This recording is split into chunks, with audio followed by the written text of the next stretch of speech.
Welcome back. Tonight's story is about a hospital administrator in St. Louis who watched his own brother fake cancer for 3 years, drained their mother's savings down to the last dollar, and then walked into Sunday dinner with a printout no one knew existed. Pour the coffee. Stay close. My brother stole 3 years of our mother's life pretending to die. Last Sunday, I handed him the proof. My name is Daniel Whitaker. I am 49 years old. I run hospital operations at a mid-sized medical center on the south side of St. Louis, and I have spent 22 years of my life signing off on records most families never see. My wife Marisol says I am the kind of man who reads the bottom of every contract twice. She is right. I learned it early.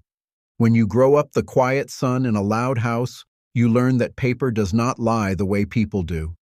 It was a Tuesday in March when the name came across my desk in a routine flag. Caleb Whitaker. Date of birth, July 1979. My younger brother. The system pinged because a patient with that exact name and birthday had been scheduling oncology appointments at my hospital for 38 months and had never once walked through the door. I sat very still in my office chair. The blinds were half closed. The radiator hissed. I could smell the burnt coffee from the break room down the hall. My hand was on the mouse and it would not move. If your gut already tells you what is coming, tell me in the comments. I want to see how many of us saw it from a mile away. Story start. We grew up in a brick 2-story on Magnolia Street, the kind of neighborhood where the lawns were trimmed on Saturdays and the secrets stayed indoors. My father, Walter Whitaker, was a foreman at a tool plant on the river. My mother, Eileen, worked the front office of an elementary school for 28 years, made meatloaf every Sunday, and kept a porcelain rooster on the kitchen windowsill that watched everything and said nothing. From the outside, we looked like a Norman Rockwell painting that someone had hung slightly crooked. There were 2 of us. Me, the older one, the careful one, the one who got the grades that nobody bragged about, and Caleb, 3 years younger, the bright one, the funny one, the one our mother called her sunshine boy, even when he was 26 and still sleeping on her couch. Caleb could walk into a room and make our father laugh, which was something I could not do in 49 years of trying. He could borrow $40 from our mother on a Friday, and by Sunday, she would be telling the neighbors how generous he was for taking her to lunch with it. I learned early that love in our house was not split evenly. It was poured, and the pitcher tilted one way. I remember being 9 years old, sitting at the kitchen table with a report card full of A's, and my mother glancing at it and saying, "That is nice, honey. But did you see what your brother drew today?" She held up a crayon stick figure. My father pinned it to the refrigerator and left my report card on the counter under a coupon for ground beef. I did not cry. I just learned where I stood. That is the kind of lesson a child files away in a drawer they never open until they are 40. By the time I was 12, the pattern was set. Caleb broke things and I apologized for them. Caleb lost jobs and I drove him to the next interview. Caleb crashed the car our father bought him for his 16th birthday, and I was the one who got grounded for not being a better influence. My mother had a phrase she liked to use whenever I tried to push back. She would touch my cheek and say, "Daniel, sweetheart, your brother needs more. You are the strong one. You will be fine." I was fine. I went to college on loans I paid off myself. I married a kind woman who saw me the first time we met. I built a career in hospital administration because I liked rooms where the rules were written down and the numbers had to match. I bought a small house in Webster Groves. I had 2 daughters, Hannah and Joy. I called my mother every Sunday at 4. I drove the 40 minutes to Magnolia Street every other weekend to mow her lawn after my father died. I was, by every quiet measure, the son who showed up. Caleb was the son who got the will. The phone call came on a Tuesday in November of 2022. I remember because I had just stepped out of a budget meeting and my phone was buzzing in my coat pocket like something trapped. It was my mother. Her voice was the voice I had only heard once before, the day my father had a heart attack in the garage. Small, hollow, wrapped in a kind of false calm that fools nobody. She said, "Daniel, your brother is sick." I sat down on a bench in the hallway. I asked her how sick. She said the word the way people say it when they want it to stop being real. Cancer, stage 3, pancreatic. He had been to a specialist downtown. He needed treatment right away, and his insurance had lapsed because he had been between jobs, and the bills were going to be terrible, and she was going to help him, because that is what mothers do. I asked her which hospital. She said a name I did not quite catch, something private, something out east. I asked her if I could see the paperwork. There was a long pause. She said, "Daniel, please, do not make him feel like a suspect. He is your brother. He is dying." That is the sentence that closed the file before I ever opened it. For the next 3 years, my mother emptied her life into my brother's hands. I did not know the exact numbers then. I know them now. She refinanced the house on Magnolia Street twice. She cashed out a small annuity my father had set aside for her. She sold the porcelain rooster on the windowsill at an estate sale in 2023 for $11 because she said she needed the cash that week for Caleb's copay. She drained a savings account that had taken her 31 years of school lunches and Christmas overtime to build. Every Sunday at dinner, Caleb would arrive looking thin, looking tired, wearing a knit cap pulled low over his head. He would push his food around his plate. He would let our mother hold his hand. He would talk about his oncologist in a voice that cracked at exactly the right moments. He never once said the doctor's name the same way twice. I noticed. I noticed everything. But every time I tried to ask a careful question, my mother's eyes would fill and she would say, "Daniel, not now, not at the table, not in front of your brother." So I sat. I ate. I drove home and lay awake next to Marisol and stared at the ceiling and told myself I was a paranoid man with a bureaucrat's brain who could not stand the idea that suffering might be real and not require a filing system. In February of 2026, Caleb told our mother he needed $22,000 for an experimental trial. She gave it to him. She did not have it to give. She borrowed it against a credit line she opened in her own name at 73 years old, and she did not tell me because she knew what I would say. That was the month I requested the internal audit. I did not do it as a brother. I did it as an administrator, the way I would have flagged any inconsistency that crossed my desk.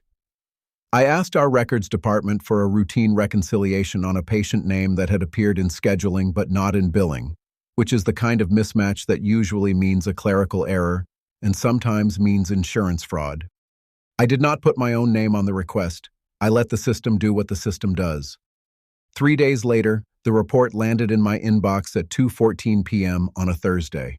26 oncology appointments scheduled across 38 months at my hospital under the name Caleb Whitaker. Date of birth, July 1979.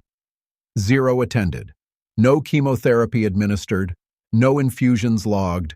No imaging on file. No oncologist of record.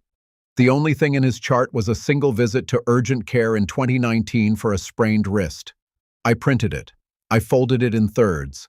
I put it in a manila folder, and I put the folder in my briefcase, and I drove home, and I did not tell Marisol. Not yet. If you have ever had a family member turn cruelty into a game, drop a 1 in the comments. I want to know I am not alone in this. I did not confront him that week. I did something harder. I waited. I drove to Magnolia Street the next Saturday, and I sat with my mother on her back porch under the yellow bulb that had been burning since I was a child. She had lost weight. Her hands shook around her coffee cup. She told me Caleb was scheduled for another round of treatment Monday. She told me she had given him the last of her checking account on Friday.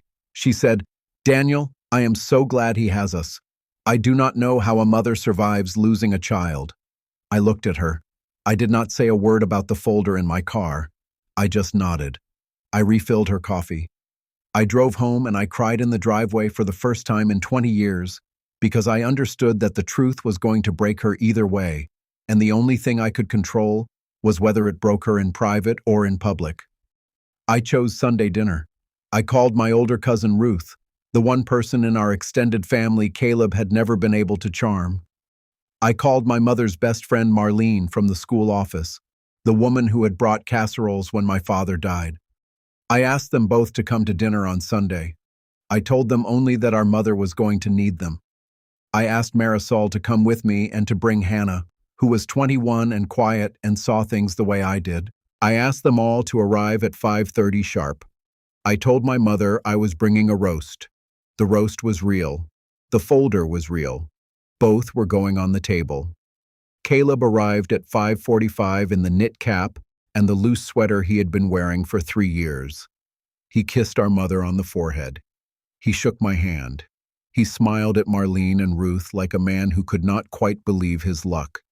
He sat at the head of the table where our father used to sit, because that is the chair our mother had given him the week he told her he was dying. I waited until the plates were full. I waited until my mother had said grace. I waited until Caleb had taken his first bite of mashed potatoes and made the small, wincing face he liked to make to remind everyone that eating was difficult for a sick man. Then I reached into the briefcase under my chair, and I pulled out the folder, and I set it on the table next to the gravy boat. Caleb looked at it. He did not look at me. I said, "Caleb, this is a printout from my hospital. It is your patient record. It shows 26 oncology appointments scheduled in your name over the last 38 months. It shows that you attended 0 of them.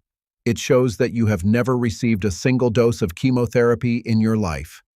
It shows that the oncologist you have been quoting to our mother does not exist in our system. I pulled this myself. I am the administrator of record. There is no version of this paperwork that says anything else." The room went so quiet I could hear the refrigerator hum. My mother said, "Daniel, what are you doing?" I said, "Mom, I am sorry. I have been sitting on this for 9 days. I needed Ruth and Marlene here so you would not have to hear it alone." Caleb laughed. It was a small laugh, a try. He said, "This is a misunderstanding. I have been getting treatment at the other place, the private one." I said, "There is no other place. I called every oncology practice in a 50-mile radius this week. I used my credentials. I asked them to check their patient list for your name and date of birth. You are not in any of them. You have never been in any of them." He opened his mouth. He closed it. I said, "You took her annuity. You took the refinance money. You took the savings she built for 31 years on a school office salary. You took $22,000 in February for a clinical trial that does not exist. You sat in our father's chair every Sunday for 3 years in a knit cap you bought at a department store. And you let our mother hold your hand and apologize for not being able to take the cancer for you. You are the strong one. You will be fine." Do you remember that sentence, Caleb? She used to say it to me when we were children. She said it to you last week on the porch. I heard her. You let her say it. Caleb's face did something I had never seen it do in 46 years. It collapsed, not into shame, into calculation. I watched him try 3 different expressions in 2 seconds and land on none of them. My mother was not looking at him. She was looking at the folder. Her hand was on it the way a person touches something that has just told them their entire life was a different shape than they thought. I stood up. I put on my coat. I said, "Mom, Ruth and Marlene are going to stay with you tonight. Marisol made up the guest room at our house for you starting tomorrow. The locks on this house are being changed Monday morning. I have already called the lawyer. You are not going to lose Magnolia Street. I will not let that happen. Caleb, you have until Wednesday to be out of her basement. After that, this becomes a police matter, and I will not stop it." I walked to the door. I did not slam it. I closed it the way you close the door on a room you will never enter again. If you have stayed with me until now, thank you. Tell me in the comments what part of the story stayed with you the most. I read them. I do. I drove home on Interstate 44 with the radio off. The city lights smeared in the rain on the windshield. Marisol was in the passenger seat with her hand on my knee, and she did not say anything for 20 miles, because she is the kind of woman who knows the difference between silence that needs filling and silence that is doing the work. Somewhere near the Hampton exit, I started talking to the boy I used to be. The 9-year-old at the kitchen table with the report card full of A's, the one who learned where he stood under a coupon for ground beef.